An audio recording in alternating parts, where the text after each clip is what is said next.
vlog and the camera cut off in the middle of it and it didn't even tell me it did it. Bad camera. Bad camera. Hey guys, welcome back. Today is Thursday, June 9th, and I'm going to do a new Star Wars vlog for you. Yay! First of all, I want to offer an apology to anybody, any member of the Rebel Legion of the 501st who was offended when I equated them with cosplayers. They can get kind of touchy about that because it seems like cosplayers and members of organizations that often help with community efforts and charity are often seen as two different things. They can sort of cross over with each other, but it's like Rebel Legion 501st or other official costuming groups and cosplaying groups, never the twain shall meet. I just didn't want to offend anybody, so apologies, everybody. Nothing but respect for the Rebel Legion and for the 501st. You guys are awesome. I love trooping with you guys. Moving on, I do have a little bit of a minor update for Rogue One. Apparently the Disney executives were not very happy with the first cut of the film, so they're going to be doing reshoots over the summer. We'll see what happens with the film then. I'm still pretty excited about it.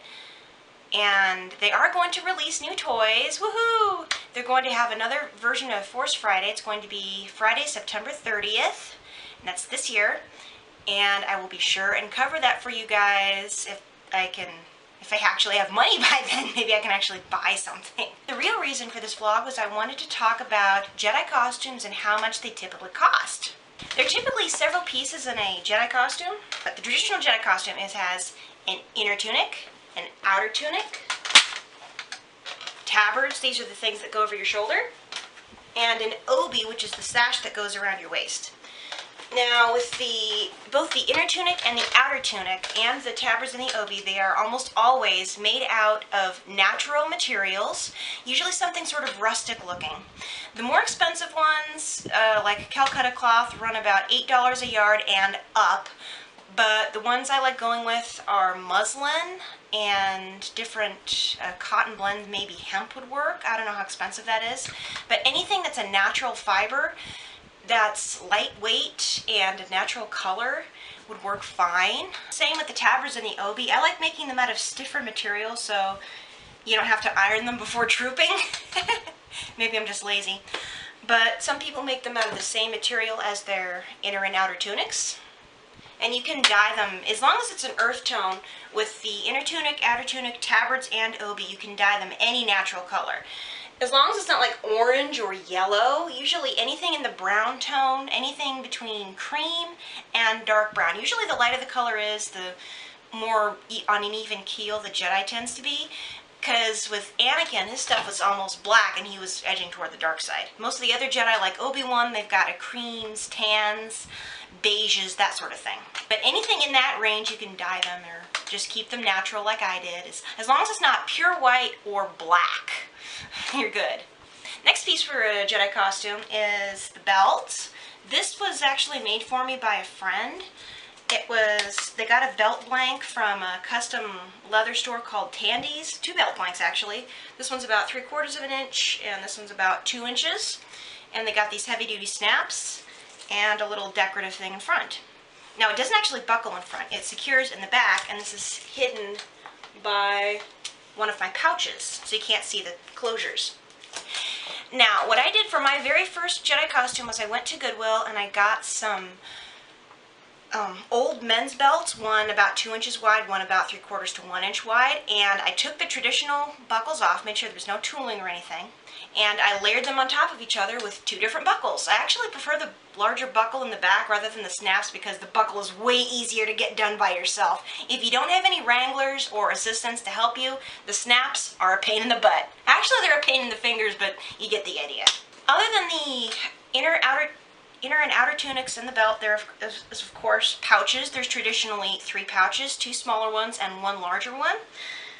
This one was given to me by a friend. He got it from military surplus and modified it a little bit. It's pretty rustic. These I made out of vinyl. I'd like to make new ones out of actual leather because this is kind of, I don't know. I'm picky. I don't like the way it is, but you know what? It works. Oh yes, pouch tip. A good source of inexpensive leather or vinyl that you can get without buying it by the yard and spending a whole bunch of dough is going to Goodwill and getting old purses, especially the large ones with the smooth sides, taking them apart and using that to make your pouches. You can, if you get a good size one about yay big, you can get about 2 pouches out of that, and those only cost about $5 to $10, so big savings. Something else that Jedi needs on their belt is a clip for the lightsaber and food capsules. I'm pretty sure that the food capsules are required for Rebel Legion membership. I know for sure the pouches and the lightsaber clip are required. Now this clip, I think it's like a key clip, but it was gotten from military surplus or something. This is for a D-ring lightsaber. These are old pen caps. The brand, I think, is discontinued. You might be able to find them on eBay, but when in doubt, check the Rebel Legion or Jedi Assembly forums for tips on how to make updated food capsules. Of course, no Jedi can go anywhere without pants. The pants you can usually get work pants, either cotton or something. Usually cotton works better, like the Dickies type work pants, around that color, sort of a beige. Or you can get brown, or you can dye them. As long as it's not white or black or gray, then you're good, and it's like an earth tone. You can get those. Sometimes if you're lucky, you can go to a thrift store like Goodwill or Salvation Army and find them for about between $5 and $8, sometimes $10, depending on where you go. For the boots, for girls, it's usually easier for them to find good boots than it is for guys. It's a lot easier if you go with a non-specific character because they have specific boots. Custom boots are definitely more expensive, but what I always do is, if the thrift store does not have any brown boots, like knee-length boots that are not furry and they don't have ridiculous heels, if they don't have any boots like that that are in my size, I usually go to like a specialty shoe store, like a boot discount store or a warehouse store, something like that, and I can get them for a discounted price. I got my current set of boots for about $25. The usual price for a pair of boots at like Payless or something like that, as long as the heel is small enough, you can do it. If it's got zipper or something like that, it'll work. But you can usually get them for between $25 and $40 for a good pair of boots. Now I know for guys it's a little bit more expensive, but you've got several options. You could either have them custom made, you could look and find them online, which may take a while and may run into quite a bit of money. Or, I don't know if any guys have had success with this, but you might actually try using ladies' boots. A boot is a boot, right? What does it matter whose foot it's on? And if it works for you, then good for you. Just a suggestion, just throwing it out there. I know I'm probably going to get laughed at, but just an idea. Last but not least, no Jedi can be a Jedi without the weapon of a Jedi, a lightsaber. Now there's a lot of awesome, amazing replica lightsaber builders out there, like Ultra Sabers, Custom Saber Shop. I will post several links for resources down below. But an inexpensive alternative is PVC pipe. I made this out of PVC pipe and several fittings and used a chop saw to put this angle on it. And this I just got from a hardware store.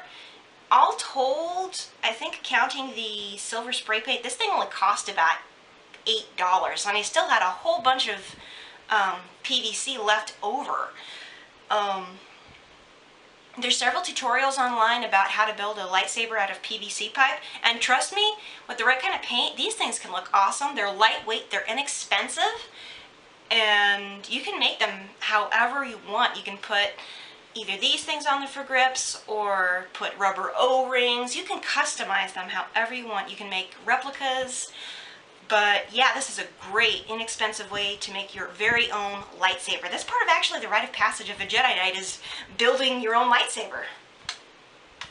For the clips, the prequel Jedi had these things. It looks like a little, I don't know if you can see it very well, but it's sort of this thing. It's like, some people had a pager clip, but this thing works just as well. I actually don't know if they still make these. I got this before they came out with smartphones. Now that they've got smartphones, I don't know if they have these style clips anymore, but it can never hurt to look. If not, you can always go with the classic D-ring, and you'd need this kind of clip. if you go with inexpensive materials, good notions, if you get some things discounted, and if you can manage to find at least your pants and maybe a couple of either belt or pouch pieces at Goodwill, you can manage to put together a screen accurate, excellent looking Jedi costume for about $150. $200 is probably more realistic, but I know costuming can be expensive. Sometimes you can ask around, sometimes people are giving things away. Just check around before you give up and say, oh, I can't afford it. I thought the same thing.